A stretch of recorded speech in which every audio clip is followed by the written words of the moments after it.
Ուժեղ Հայաստան կուսակցությունը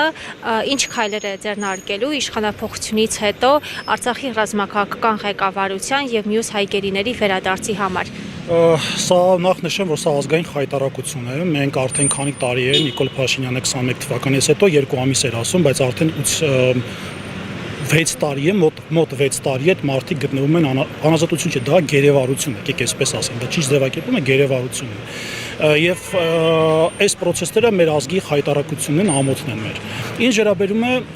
հնդածը սա, ինչ պետք է անենք անպայման անցնելուց հետո։ Պետք է ակտիվացնել եւ դիվանագիտական խողովակները, եւ սփյուռքետ աշխատանք տարվի, որովհետեւ այսօր մեր Հայաստանի Հանրապետության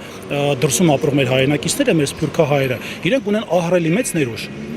Ու անպայման պետք է գործարկվի եկեղեցու պոտենցիալը։ Այդ եռամիասնությունը եռանկյունին Հայաստան, Սփյուռք եւ եկեղեցի պատահական չէր ասվում եւ չի ասվում հիմա։ Դա մեր հայ ազգի դեմքն է եւ բազուկը, որով միշտ հնարավոր է եղել կանխել եւ ի օգուտ Հայաստանի Հանրապետության շահեր առաջ տալ։ Եվ ակնհայտ է, որ մեր քաղաքական ուժը հանձնես Սամվել Կարապետյանի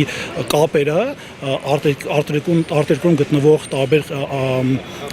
որոշում կայացնող անձանց հետ ունի ինքը անձնական մտերիմ հարաբերություններ։ Իսկ այսօր մենք լավ գիտենք, որ աշխարհակահական համատեքստում անձերի վրա է հիմնվում, անձերի վրա է հիմնվում հարցերի լուծումը եւ պարոն Սամվել Կարապետյանը կարող է այդ հարցին լուծում տալ։